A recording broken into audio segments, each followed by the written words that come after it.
आज हम लोग चर्चा करने वाले हैं आजीवन सदस्यता शुल्क। कुछ स्पेशल आइटम्स हम पढ़ रहे थे एनपीओ के अंदर, कुछ स्पेशल आइटम्स हम एनपीओ के अंदर पढ़ रहे थे, जिसमें से 3 आइटम्स की चर्चा हम लोगों ने पिछले क्लास में की थी। कौन कौन सा?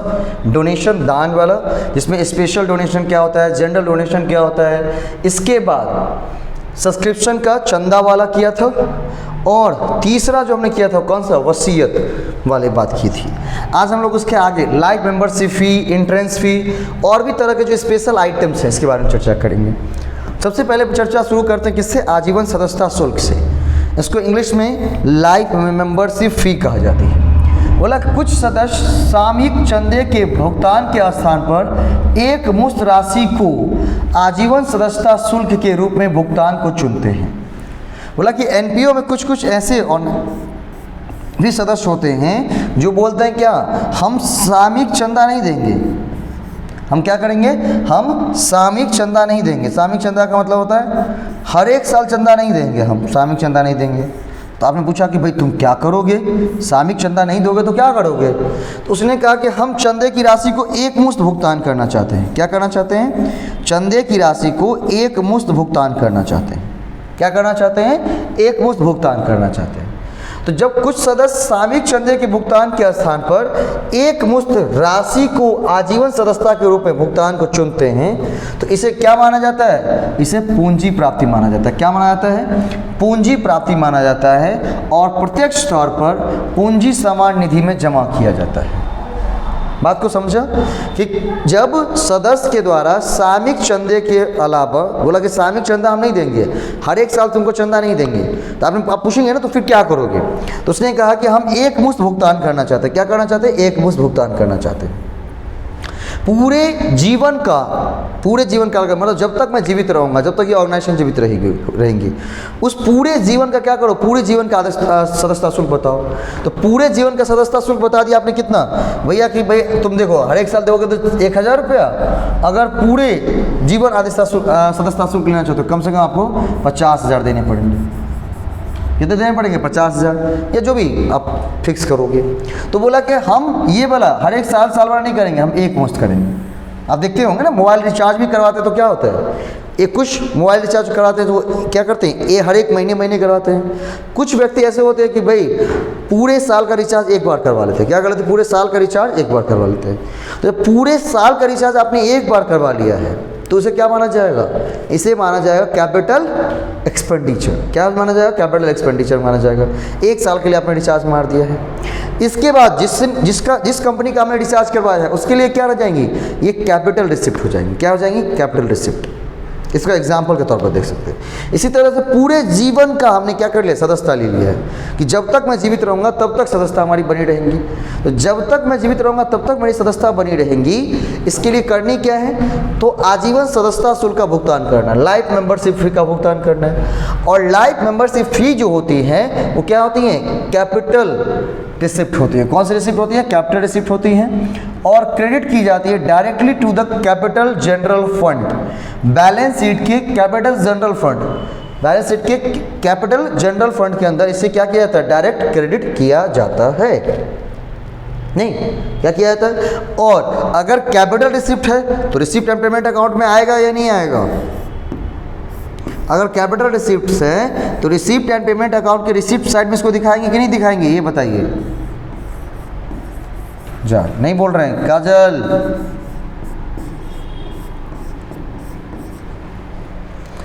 आजीवन सदस्यता शुल्क अगर कैपिटल रिसिप्ट है तो क्या उसे रिसिप्ट एंड पेमेंट अकाउंट में बताया जाएगा या नहीं? हाँ या ना?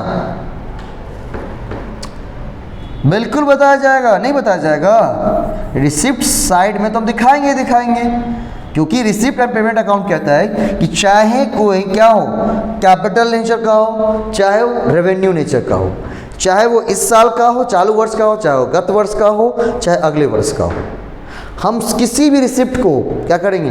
अगर वो सही में प्राप्त हो गया, एक्चुअल में रिसीव हो गया है, हम उसको क्या करेंगे? रिकॉर्ड करेंगे। ठीक बात है किस तरफ? पेमेंट की तरफ भी। चाहे कोई पेमेंट कैपिटल नेचर का हो, चाहे कोई पेमेंट रेवेन्यू नेचर का हो, लेकिन अगर वो पेमेंट हो चुका है तो उसके लिए हम क्या करेंगे? उसके लिए हम एंट्री करेंगे। कोई इसमें प्रॉब्लम नहीं है। क्लियर बात यहाँ तक? इसके बाद एंट्रेंस फी की बात की जाती है, प्रवेश शुल्क। किसकी बात की जाती है? एंट्रेंस शुल्क, प्रवेश शुल्क की बात की जाती है। हमने आजीवन सदस्यता शुल्क के बारे में पढ़ लिया कि वो कैपिटल रिसिप्ट है और कहाँ जाएंगी? रिसिप्ट एंड पेमेंट अकाउंट के रिसिप्ट साइड में एंड बैलेंस शीट के जनरल फंड में डायरेक्ट क्रेडिट किए जाएंगे। इसके बाद प्रवेश शुल्क की बात की गई। किसकी बात की गई? प्रवेश शुल्क। प्रवेश शुल्क बोले तो एंट्रेंस फी। क्या? Entrance fee. उस ऑर्गेनाइजेशन में, उस क्लब में आप शामिल होने जा रहे हैं तो उसके लिए क्या करना पड़ेगा? एंट्रेंस फी चुकानी पड़ेगी। बोला कि प्रवेश शुल्क सदस्य द्वारा सदस्य बनते समय केवल एक बार दिया जाता है। एंट्रेंस फी जो है सदस्य द्वारा सदस्य बनते समय केवल एक बार दिया जाता है। धर्मार्थ क्लब जैसे संगठनों की सदस्यता संगठित होती है और इनमें प्रवेश शुल्क भी अधिक होता है, इसीलिए इनको अनावृत्ति मानकर सीधे पूंजी समान निधि में जमा किया जाता है। बोलते कुछ संस्था ऐसे, कुछ धर्मार्थ मतलब धर्म से जुड़ी कुछ संस्था होती है, धर्मार्थ संस्था होती है, वहाँ पर प्रवेश शुल्क जो होता है वो क्या होता है? अधिक होता है और एक ही बार लिया जाता है। इसको क्या माना जाता है? अनावृत्ति। अनावृत्ति मतलब आवृत्ति इसकी नहीं होगी, वो बार बार नहीं होगा रिपीट। आवृत्ति, अनावृत्ति का मतलब जो बार बार रिपीट नहीं हो रहे हो। तो यहाँ पर जो प्रवेश शुल्क है वो क्या होगी? अनावृत्ति होंगी, बार बार रिपीट नहीं होंगी।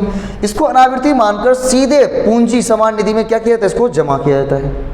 क्या किया जाता है? सीधे पूंजी समान निधि में से जमा किया जाता है।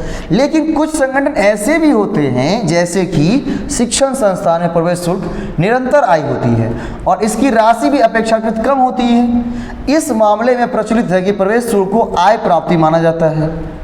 नहीं, अब जब धर्मार्थ संस्था की बात हो रही थी तो आपने क्या कहा कि धर्मार्थ संस्था में जो प्रवेश शुल्क होता है वो बड़ा ह्यूज अमाउंट होता है, बड़ा अमाउंट होता है। कौन सा अमाउंट होता है? सर ह्यूज अमाउंट होता है, बड़ा अमाउंट होता है ना। अब बड़ा अमाउंट होता है तो वो तो बार बार नहीं मान लिया जाएगा, अनावृत्ति होगा, उसकी आवृत्ति बार बार तो रिपीट नहीं होंगी, उसको एक ही बार ली जाएंगी। तो इसको हम क्या मान लेंगे उस समय इसको मान लेंगे कैपिटल रिसिप्ट मान लेंगे। क्या मान लेंगे? कैपिटल रिसिप्ट मान लेंगे। लेकिन अगर शिक्षण संस्था की हम बात करें, किसकी बात करें? शिक्षण संस्था की बात करें, तो चाहे आप स्कूल, कोचिंग, जहाँ कुछ भी पढ़ते हैं, स्कूल में पढ़ते हो, तो वहाँ पर आपको हर एक साल हर एक बार एडमिशन कराना पड़ता है ना। जरूरी तो नहीं कि एक ही बार एडमिशन कराए उससे पूरा चलता रहेगा, नहीं, हर एक साल एडमिशन कराना पड़ेगा। क्लास 1 में, क्लास 2 में, क्लास 3 में, क्लास 4 में, इस तरह से। तो इसके लिए जो प्रवेश शुल्क है, एंट्रेंस फी है, वो क्या हो जाएंगे? वो इसके लिए निरंतर आय होती है। क्या हो जाएगी? इसके लिए निरंतर आय हो जाएंगी। किसके लिए? शिक्षण संस्था के लिए निरंतर आय हो जाएंगी और इसकी राशि भी क्या होती है? अपेक्षाकृत कम होती है, इसीलिए इसको आय प्राप्ति माना जाएगा। क्या माना जाएगा? आय प्राप्ति माना जाता है। बोला साधारण रूप से विशेष परिस्थिति में इसके पूर्ण मूल्य को पूंजी प्राप्ति मानना उपयुक्त होता है और संबंधित राशि को पूंजी समान निधि में जोड़ा जाता है। बोला कि साधारण रूप से, जनरली, विशेष परिस्थिति के अंदर इसके जो संपूर्ण मूल्य हैं इसको क्या माना जाता है? पूंजी प्राप्ति माना जाता है। अगर जनरली हम बात करें कि जनरली क्या करेंगे, अगर सीधा लिखा रहेगा एंट्रेंस फी, तो बोला जनरली जब विशेष परिस्थिति की बात आती है, किसी विशेष परिस्थिति उसमें जोड़ दिया जाए, सामान्यतः विशेष परिस्थिति में ये क्या बन जाती है? तो सर इस विशेष परिस्थिति में यह पूंजी प्राप्ति मानी जाती है। क्या होती है? पूंजी प्राप्ति मानी जाती है और संबंधित राशि को पूंजी समान निधि में क्या किया था? जोड़ दिया था। क्या किया था? पूंजी समान राशि में इसको जोड़ दिया था। कहाँ पर? जनरल फंड के अंदर इसको ऐड कर दिया जाएगा, जैसा हमने लाइफ मेंबरशिप के बारे में देखा है।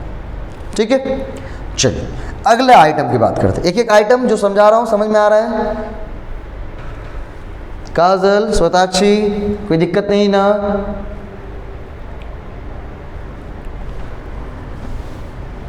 कोई समस्या? जो भी आइटम समझे, entrance fee, life membership fee. Life membership को क्या माना जाएगा? कैपिटल रिसिप्ट माना जाएगा। क्या माना जाएगा? कैपिटल रिसिप्ट, क्योंकि वो पूरे जीवन का एक ही बार सदस्यता ले लेता है, बड़ा अमाउंट में। और वे क्या होते हैं? अनावृत्ति होते हैं। उसको कहाँ ले जाएंगे?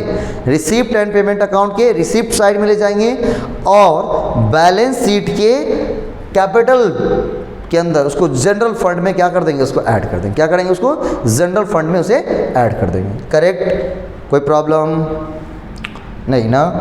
चलिए अगला बात करते हैं। अगला है sales of periodicals. Sales of periodicals, पाक्षिकों का विक्रय, पीरियोडिकल्स।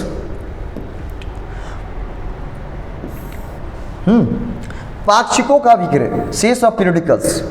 बोला कि यह एक आवृत्ति प्रकृति का मद है।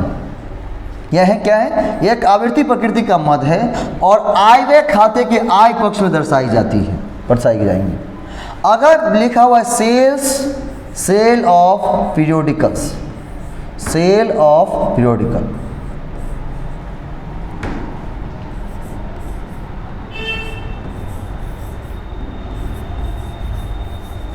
सेल्स ऑफ पीरियोडिकल्स, और जब भी सेल्स ऑफ पीरियोडिकल्स की बात होगी, किसकी बात होगी, सेल्स ऑफ पीरियोडिकल्स की बात होगी, तो इसे आय व्यय खाते, कहाँ पर, आय व्यय खाते के आय पक्ष में दर्शाई जाती है। कहाँ दर्शाई जाती है, तो सर इसे आय व्यय खाते के आय पक्ष में दिखाई जाती है, इनकम साइड में इसको दर्शा दी जाती है, इनकम एंड एक्सपेंडिचर अकाउंट के इनकम साइड में।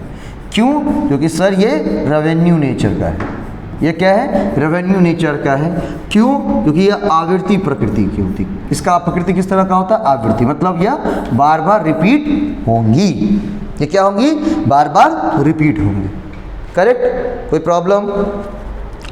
इसके बाद अगले आइटम की बात करेंगे तो क्या हो जाएगा, सेल ऑफ स्पोर्ट्स मटेरियल। ये सारे आइटम्स क्वेश्चंस में दिए रहते हैं और इसलिए मैं आपको पढ़ा रहा हूँ कि आप उस समय कंफ्यूज ना हो, किसी रिसीप्ट एंड पेमेंट अकाउंट में ले जाना है, इसे इनकम एंड एक्सपेंडिचर अकाउंट में ले जाना है, इसे बैलेंस शीट में ले जाना है, इसके लिए कोई कन्फ्यूजन आपके दिमाग में नहीं होनी चाहिए। इसलिए अगला है सेल ऑफ स्पोर्ट्स मटेरियल।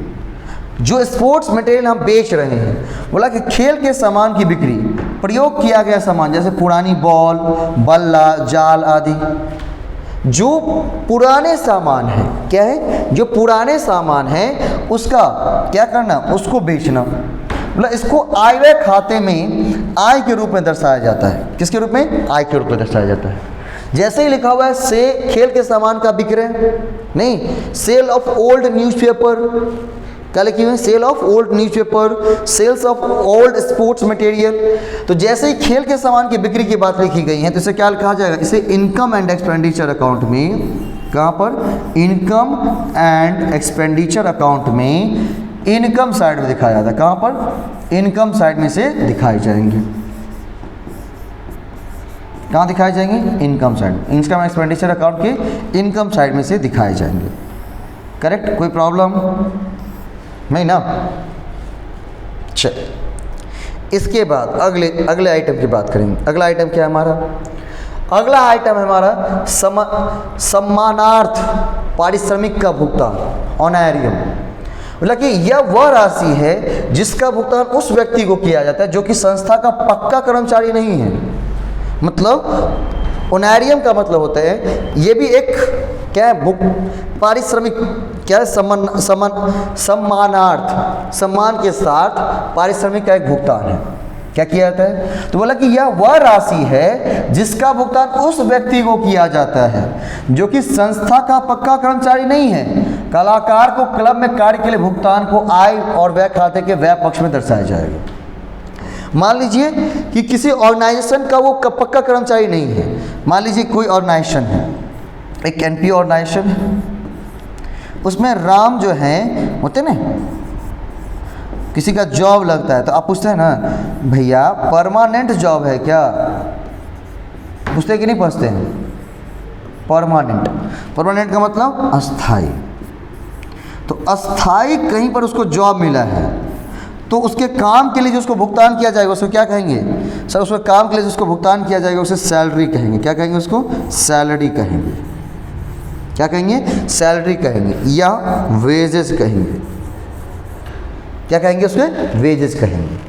लेकिन उसी एनपीओ में मोहन नाम का व्यक्ति है जिसका, जो कि संस्था का कर्मचारी नहीं है, उस मोहन को बुलाया गया है कुछ काम के लिए।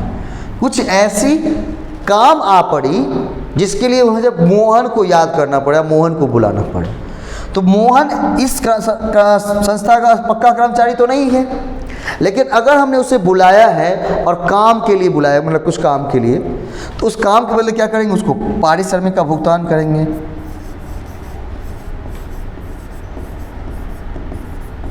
वही क्या बन जाएगा, उसका ऑनरेरियम बन जाएगा। क्या हो जाएगा, ऑनरेरियम उसको कहते हैं, ऑनरेरियम।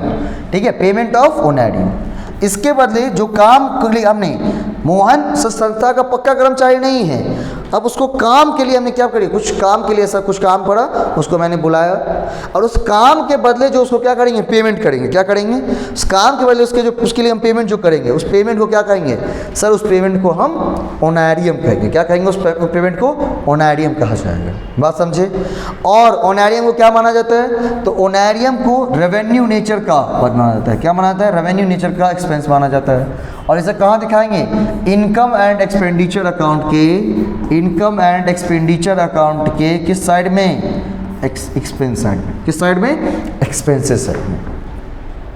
ठीक है, डेबिट साइड में दिखाएंगे expenditure, income and expenditure account के डेबिट साइड में, एक्सपेंडिचर साइड में दिखाएंगे। इसके बाद हमारा इंडोमेंट फंड, अगली क्या है हमारी, तो अगला स्पेशल आइटम है सर हमारा इंडोमेंट फंड का। किसका, इंडोमेंट फंड का।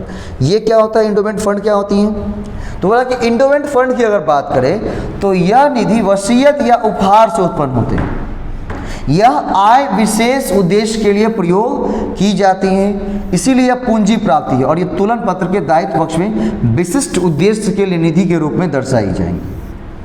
बोला कि जो इंडोमेंट फंड होता है, क्या होता है, इंडोमेंट फंड होता है।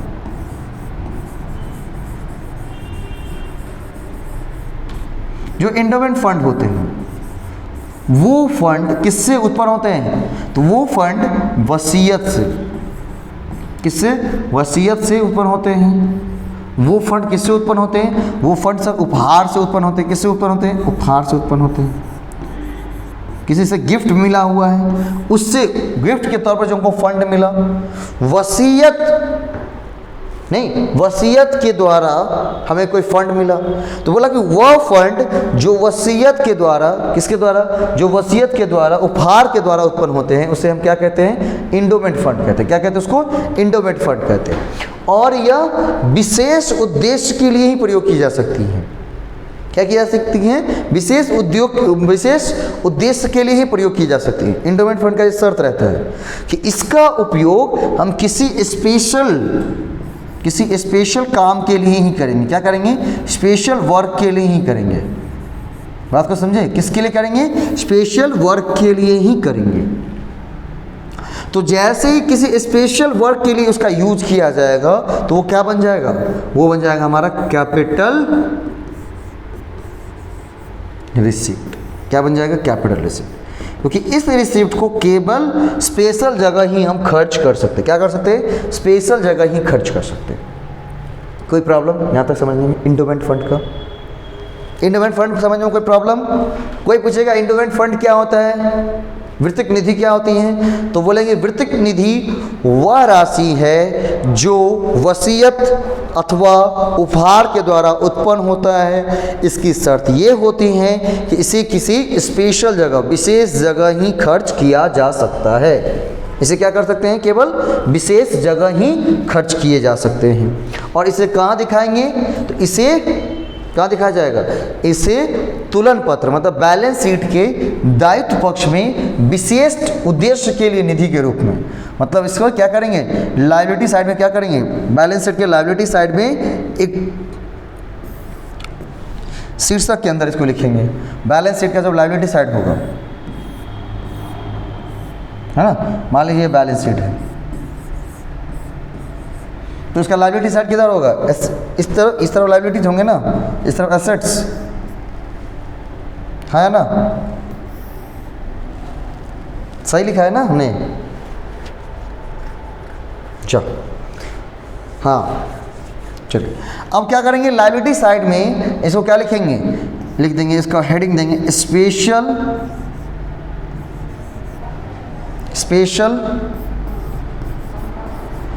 Purpose fund, special purpose fund. क्या लिखेंगे इसको, स्पेशल पर्पस फंड, ठीक है।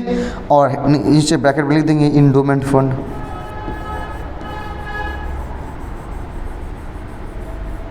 क्या लिख देंगे, इंडोमेंट फंड लिख देंगे यहाँ पर, ठीक है।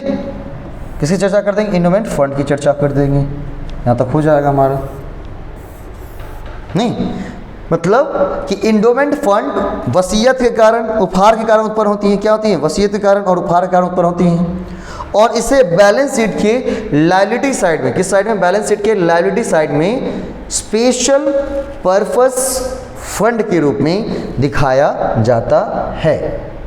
चलिए अगला क्वेश्चन, अगला स्पेशल आइटम, अगला स्पेशल आइटम है हमारा सरकारी अनुदान विद्यालय। ठीक है, सरकारी अनुदान जो गवर्नमेंट ग्रांट मिलते हैं, क्या मिलते हैं, गवर्नमेंट ग्रांट मिलते हैं, सरकारी जो अनुदान मिलती हैं। नहीं, देखते हैं कुछ कुछ ऐसे संस्थाएं हैं जिसको गवर्नमेंट क्या देती है, अनुदान देती है। यहाँ पर, यहाँ से शुरू होगा टॉपिक, ये भी इसी में इंक्लूड होगा। बोला कि सरकारी अनुदान की बात करें तो कुछ ऐसे विद्यालय, विश्वविद्यालय, जनता अस्पताल मतलब पब्लिक हॉस्पिटल जो होते हैं, आदि की गतिविधियां सरकारी अनुदान पर आधारित होती हैं। जो हमारे स्कूल होते हैं, जो हमारे स्कूल होते हैं, जो हमारे कॉलेज होते हैं, जो हमारे यूनिवर्सिटी होते हैं, क्या है, यूनिवर्सिटी होते, विश्वविद्यालय होते हैं, इन सभी का जो गतिविधि है, नहीं, इन सभी का जो ऑपरेशंस है, गतिविधि है, जो कामकाज है, वो किस बलबूते पर चलती रहती हैं, किसके बल पे उछलता रहता है ये सब? सर ये तीनों उछलता रहता है सरकारी अनुदान के बल पर। किसके बल पर? सरकारी अनुदान के बल पर, गवर्नमेंट ग्रांट के बल पर ये उछलता रहता है, क्योंकि इसी सारी गतिविधियाँ उसी पर कंट्रोल हो रही, उसी पर आधारित है। इसे आवृत्ति अनुदान जो कि निर्वाह अनुदान के रूप में है, आगम प्राप्ति माना जाता है। अगर वो अनुदान बार बार रिपीट हो रही है, अगर वो अनुदान क्या हो रही है, बार बार रिपीट हो रही हैं, तो उसे आगम प्राप्ति माना जाता है। क्या माना जाता है? आगम प्राप्ति माना जाता है, रेवेन्यू नेचर का माना जाता है। किस नेचर का माना जाता है? रेवेन्यू नेचर का। अगर वो गवर्नमेंट ग्रांट आवृत्ति है, क्या है? आवृत्ति। आवृत्ति मतलब बार बार रिपीट हो रहा है। क्या हो रहा है? बार बार रिपीट हो रहा है।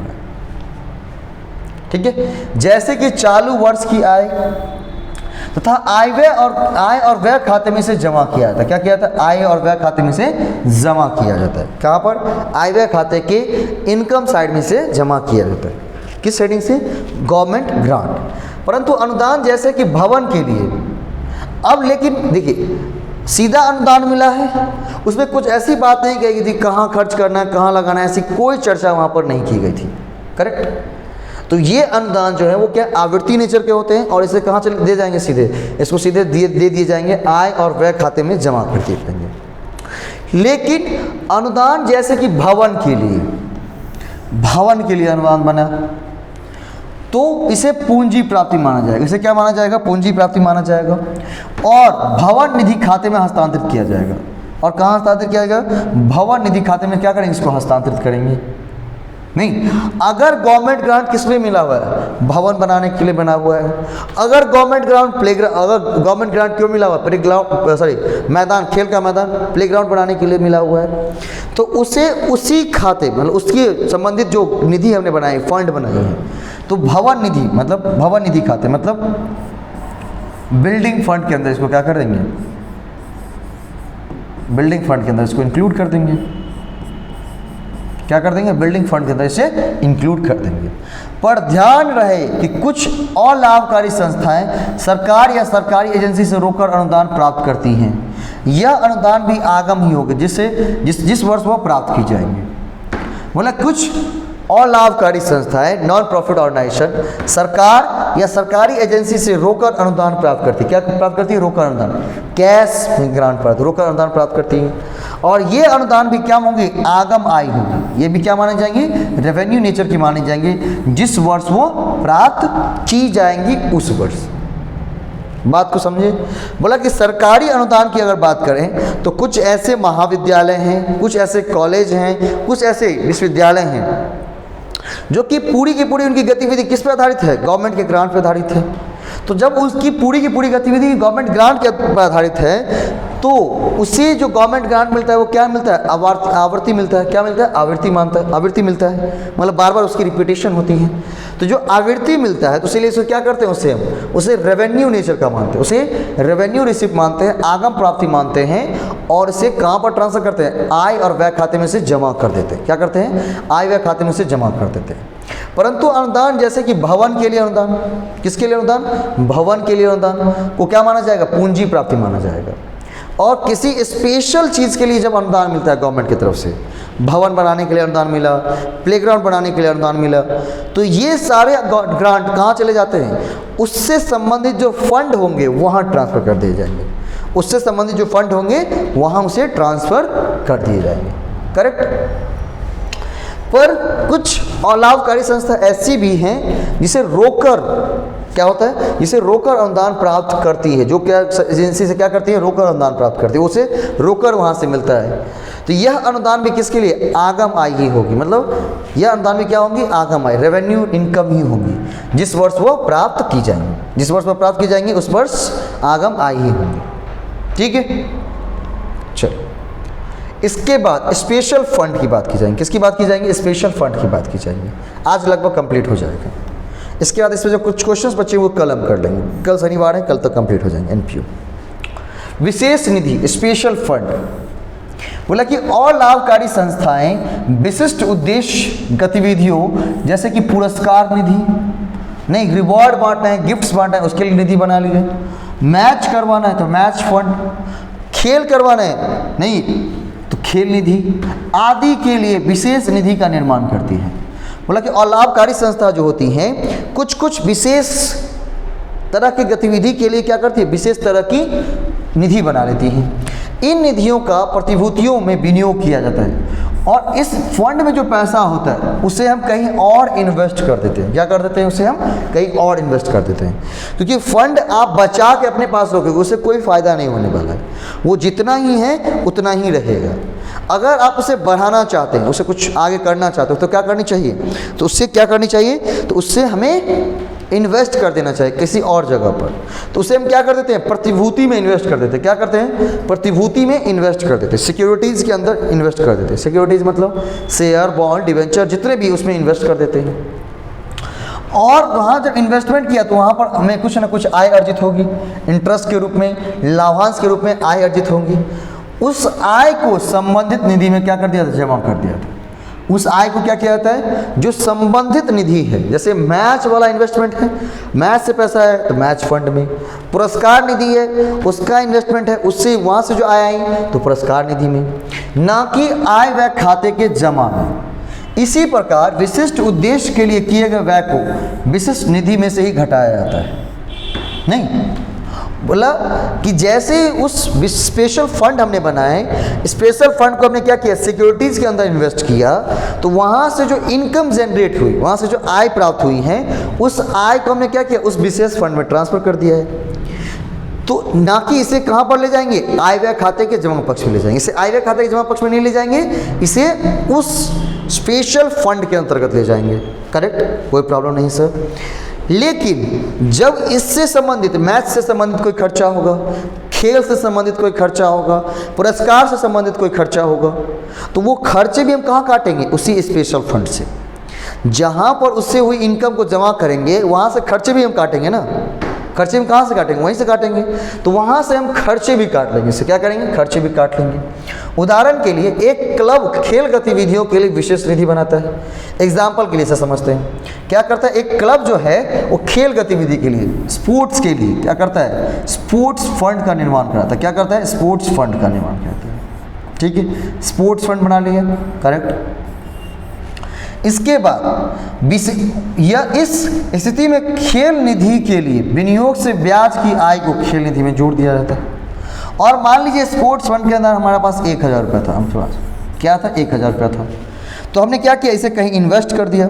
अब इस पर जो इंटरेस्ट आई हैं, क्या आई हैं? इंटरेस्ट आई हैं, वो इसमें क्या कर देंगे? जोड़ देंगे। मान लीजिए 100 रुपया इंटरेस्ट आया है, तो अब कितना हो गया ये पैसा? 1100 रुपया हो गया।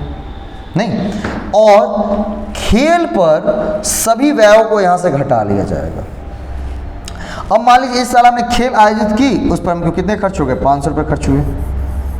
कितने खर्च हुए? यहाँ पर 500 रुपये हमारे खर्च हुए। करेक्ट। तो 1000 हमारे पास था स्पोर्ट्स फंड के नाम पर। स्पोर्ट्स फंड के नाम पर हमारे पास कितना था? तो सर 1000 था हमारे स्पोर्ट्स फंड के नाम पर। 100 रुपया उसमें क्या आ गया? इंटरेस्ट आ गया है। जोड़ देंगे कितना हो जाएगा? 1100 रुपया। अब इस साल खेल करवाने के लिए, स्पोर्ट्स करवाने के लिए इसमें कुछ खर्चे भी कर दिए। मान लीजिए 500 खर्चे कर दिए, तो कितना हो गया? 600। क्या हो गया 600। बोला कि उसे खेल निधि में जोड़ दिया जाएगा और खेल के सभी व्यय को इसमें से घटाया जाएगा। विशेष निधि का तुलन पत्र में दर्शाया जाएगा, परंतु यदि आय और व्ययों का समायोजन करने के पश्चात विशिष्ट निधि का शेष ऋणात्मक हो तो यह आय और व्यय खाते के नाम पक्ष में हस्तांतरित किया जाएगा और तथा दिए गए निर्देशों के अनुसार समायोजित किया जाएगा। बात को समझे कि जैसे ही यहाँ पर स्पोर्ट्स फंड हमने बनाया है, स्पोर्ट्स फंड हमने लिया है, तो स्पोर्ट्स फंड में हमारे पास कितना रुपया था सर? स्पोर्ट्स फंड में हमारे पास 1000 रुपया था, उसको इन्वेस्ट किया तो वहाँ से हमें इंटरेस्ट कितनी मिली है? इंटरेस्ट 100 रुपया मिली है हमसे। कितनी मिली है? इंटरेस्ट 100 रुपया मिली है। दोनों को जोड़ देंगे कितनी हो जाएंगे? 1100 रुपये हो जाएंगे। कितनी हो जाएंगी? 1100 रुपये हो जाएंगे। और इस साल उस खेल के लिए स्पोर्ट्स पर कितना हमने खर्च कर दिया? 500 रुपये खर्च कर दिया है। तो 1100 में से 500 घटाएंगे कितना हो जाएगा? 600।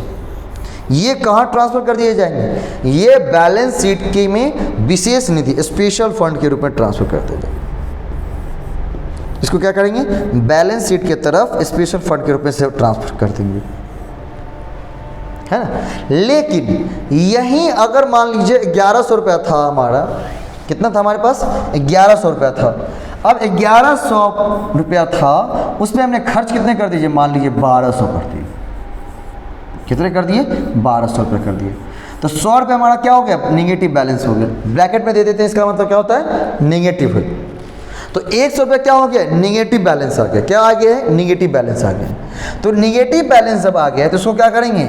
इसे आय व्यय खाता में इनकम एंड एक्सपेंडिचर अकाउंट के एक्सपेंडिचर साइड में हस्तांतरित कर दिया जाएगा। बात समझे पूरा? कि अगर हम विशेष निधि बनाते हैं, हर एक काम के लिए अलग अलग निधि, पुरस्कार निधि, मैच निधि, नाटक निधि, जो भी निधि है, अलग अलग तरह का फंड। तो अलग अलग तरह के जब हम फंड बनाते हैं तो वहाँ का जो पैसा होता है उसको हम सिक्योरिटीज़ में इन्वेस्ट करते हैं, और सिक्योरिटीज़ में जो इन्वेस्ट करते हैं वहाँ से जो इनकम आता है उस स्पेशल फंड में उसको क्या कर देते हैं? जोड़ देते हैं। और अगर उससे संबंधित कोई खर्चे भी किए जाएंगे तो वो वहीं से किए जाएंगे, वहीं से निकाल किए जाएंगे।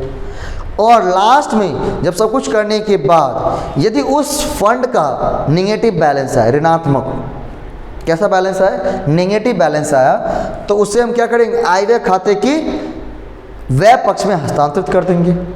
लिख देंगे लॉस फ्रॉम मैच फंड, नहीं, लॉस फ्रॉम मैच फंड, कि मैच फंड से हमें लॉस हो गया, उस लॉस का रिकवरी कहाँ से करेंगे? यहाँ से करेंगे। लेकिन अगर उसका पॉजिटिव बैलेंस है, क्या है उसका?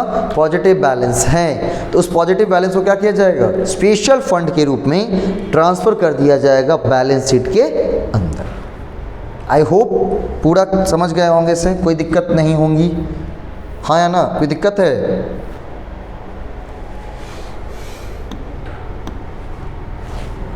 चेतना, काजल, कोई दिक्कत नहीं ना हुआ? इसके बाद क्या है हमारी? लेखन सामग्री। क्या है हमारी? लेखन सामग्री, स्टेशनरी आइटम्स है।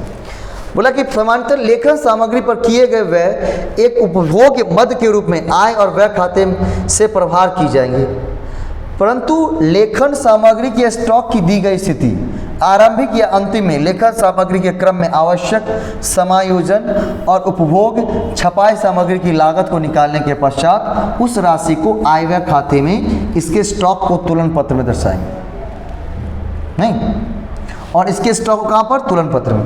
बोला कि अगर स्टेशनरी की बात करते हैं, किसकी बात करते हैं? स्टेशनरी की बात करते हैं। किसकी बात करते हैं? स्टेशनरी की बात करते हैं। किसकी बात करते हैं? स्टेशनरी की। तो अगर हम स्टेशनरी की बात करते हैं तो जो स्टेशनरी पर हमने खर्च किया है, क्या किया है? स्टेशनरी पर जो हमने खर्च किया है उसे सीधे सीधे कहाँ से काट देते हैं? आय और व्यय खाते से समायोजित कर लेते हैं, आय व्यय खाते में दिखा लेते हैं उसको, इनकम एंड एक्सपेंडिचर अकाउंट के एक्सपेंसेस साइड में दिखा लेते हैं, ठीक है। लेकिन अगर कहा कि अगर इसका क्या दिया हुआ? ओपनिंग स्टॉक दिया हुआ हो, क्वेश्चन में इस तरह से लिख करके, क्या लिख के दिया हुआ? Opening stock of stationery, stationery का ओपनिंग स्टॉक। फिर क्या दिया हुआ? क्लोजिंग स्टॉक दिया हुआ हो। क्या दिया हुआ हो? क्लोजिंग स्टॉक दिया हुआ। क्या दिया हुआ? क्लोजिंग स्टॉक दिया हुआ। ओपनिंग स्टॉक दिया हुआ हो, क्लोजिंग स्टॉक दिया हुआ। कौन कौन सी? Opening stock and closing stock दिया हुआ। तो फिर क्या करेंगे? पूरा समायोजन करेंगे, पूरा एडजस्टमेंट पहले किया जाएगा और उस एडजस्टमेंट के बाद जो भी स्टॉक बचेगा उसको कहाँ ट्रांसफ़र कर देंगे? स्टॉक को हम ट्रांसफ़र कर देंगे बैलेंस शीट के अंदर। कहाँ ट्रांसफ़र करेंगे? बैलेंस शीट के अंदर उसे ट्रांसफ़र कर देंगे। हाँ या ना? कोई प्रॉब्लम यहाँ तक? कोई समस्या? इस तरह से हमने पूरे के पूरे जो भी आपके स्पेशल आइटम्स है वो सारे कंप्लीट कर दिए हैं। पूरे के पूरे स्पेशल आइटम्स हमने सारे कंप्लीट कर लिए हैं। इसके बाद यहाँ से इलस्ट्रेशन क्वेश्चन शुरू है। यहाँ से क्या है? क्वेश्चन शुरू है। ठीक, जैसे इस क्वेश्चन को ही देखते हैं। एक क्वेश्चन को लिखा है, so how you would deal with the following items in the financial statement of a club. एक क्लब के फाइनेंशियल स्टेटमेंट में ये सारे आइटम्स दिए गए हैं, इसे आप डील कैसे करोगे? तो क्या दिया हुआ है? प्राइज फंड दिया हुआ है। क्या दिया हुआ है? प्राइज फंड दिया हुआ है। कितना दिया हुआ? प्राइज फंड दिया हुआ है। प्राइज फंड इन्वेस्टमेंट दिया हुआ है। Income from prize fund investment 8,000 दिया हुआ है। प्राइज अवॉर्डेड 6,000 रुपया दिया है। बहुत बढ़िया। क्या दिया हुआ? 6,000 रुपया दिया हुआ है। तो करना क्या है हमें? करना है आपको, एक मिनट, कुछ इसमें थोड़ी सी गड़बड़ हो गई है।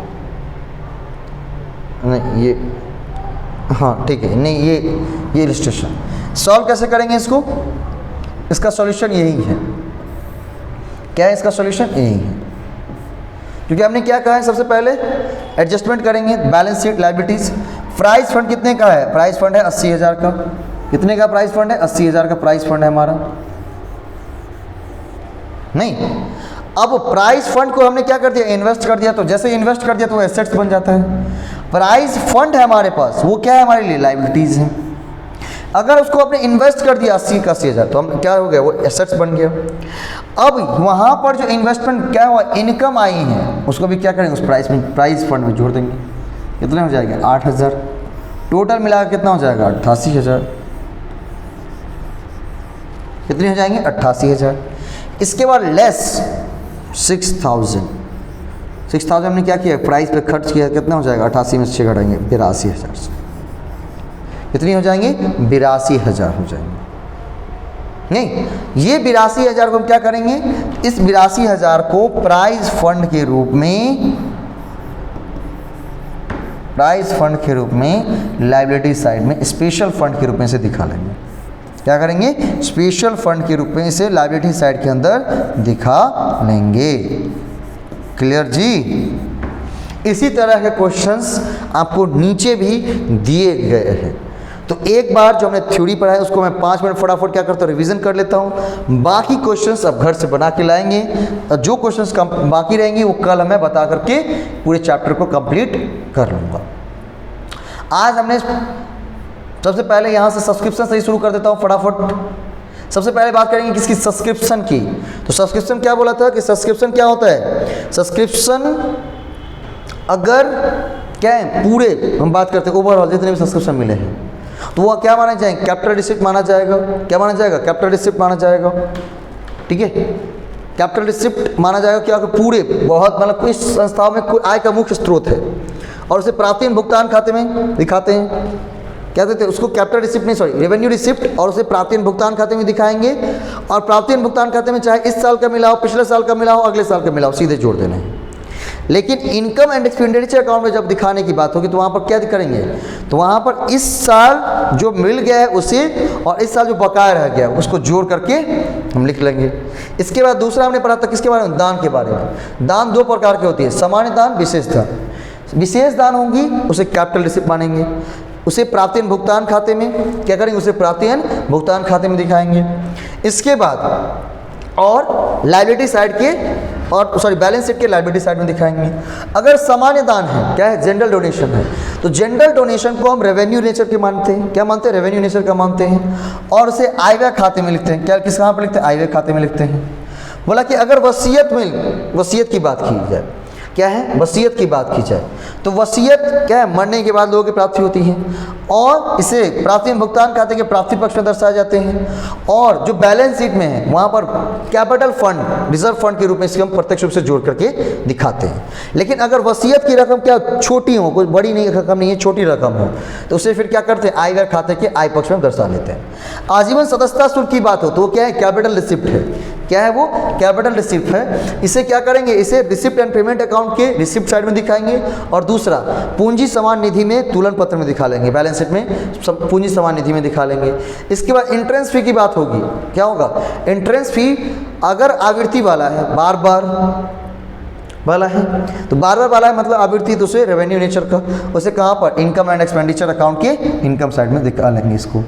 उसके बाद पुरानी परिसंपत्तियों का विक्रय, sales of old asset, old asset की बिक्री की बात की जाएंगी तो वहाँ पर उसे क्या करेंगे, प्राप्तियों से प्राप्ति में भुगतान खाते में दर्शाया जाएगा जिससे वह बेची गई हैं। परंतु उससे जो लाभ और हानि हुई है, अगर किसी एसेट्स को आपने सोल्ड किया तो जब सोल्ड किया तो उसका जो पैसा मिलेगा उसे रिसीप्ट एंड पेमेंट अकाउंट में दिखाएंगे।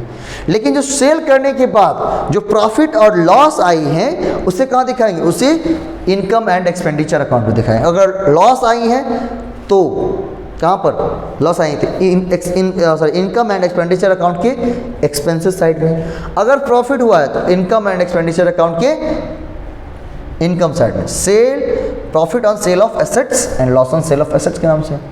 सेल ऑफ पीरियडिकल्स की बात की जाएगी जिससे आय व्यय खाते में आय पक्ष में दर्शाई जाती है। खेल के सामान का बिक्री, जो पुराने सामान होगा उसका अपनी बिक्री किया, इसे आय व्यय खाते के आय पक्ष में दर्शाया जाता है। ऑनरेरियम, कोई आदमी उस संस्था का पक्का कर्मचारी नहीं है लेकिन उसे कुछ काम से हमने बुलाया, फिर उसको जो हमने क्या की, जो हमने मेहनताना जो पारिश्रमिक दी है उसको ऑनरेरियम कहते हैं और इसे आय व्यय खाते के पक्ष में दर्शाया जाता है। इसके बाद इंडोमेंट फंड, वसीयत से, उपहार से जो उत्पन्न होती है उसे क्या कहते हैं, इंडोमेंट फंड कहते हैं और यह पूंजी प्राप्ति है और इसे तुलन पत्र के दायित्व पक्ष में विशिष्ट उद्देश्य के लिए दिखाई जाती है। इसके बाद आती है सरकारी अनुदान, जो भी बड़े बड़े विद्यालय हैं, जनता अस्पताल, पब्लिक हॉस्पिटल्स हैं, विद्यालय हैं, महाविद्यालय, विश्वविद्यालय, उन सब की जो गतिविधि होती है वो कहाँ से चलती है, सरकारी अनुदान पर चलती है। और वहाँ पर इनको सरकारी अनुदान क्या होता है, आवृत्ति रूप में मिलता रहता है, बार बार हर एक साल मिलता रहता है। इसलिए ऐसे आगम प्राप्ति माना जाता है। कौन सी प्राप्ति माना जाता है, आगम प्राप्ति माना जाता है। जैसे कि चालू वर्ष की है, इसे आय व्यय खाते में जमा किया जाता है।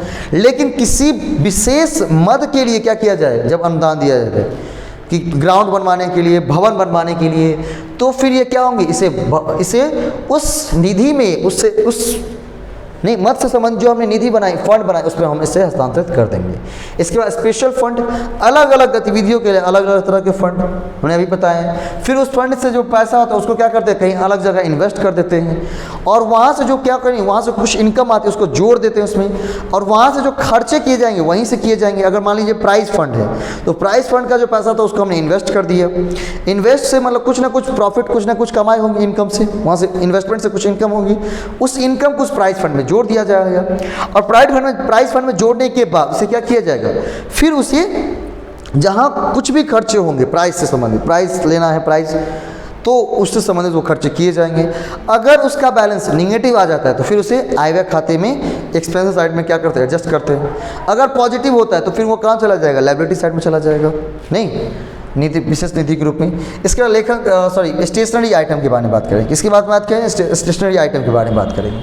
कहा गया कि अगर हम स्टेशनरी आइटम को क्या करते हैं, परचेज करते हैं, तो ये जनरली क्या होता है, इनकम एंड एक्सपेंडिचर अकाउंट के एक्सपेंडिचर साइड में दिखती हैं। लेकिन अगर इससे संबंधित स्टॉक दे दिया हो, ओपनिंग स्टॉक, क्लोजिंग स्टॉक दे दिया हो, तो फिर वो क्या करेंगे, एडजस्टमेंट करने के बाद फिर से हम क्या करते हैं, बैलेंस शीट की तरफ दिखाते हैं। इस तरह से हमने जितने भी स्पेशल आइटम थे वो कंप्लीट कर लिए। इसके बाद सारे आपके क्या है, क्वेश्चंस हैं। तो क्वेश्चंस मैंने एक दो बताया भी है, और भी क्वेश्चंस इसको सॉल्व करके आएंगे। बाकी जो क्वेश्चंस रहेगा वो हम कल इस पर डिस्कस करके कल एनपीओ पूरा खत्म कर लेंगे। जो भी प्रॉब्लम्स होंगी कल पूछ लीजिएगा, ठीक है। चलिए।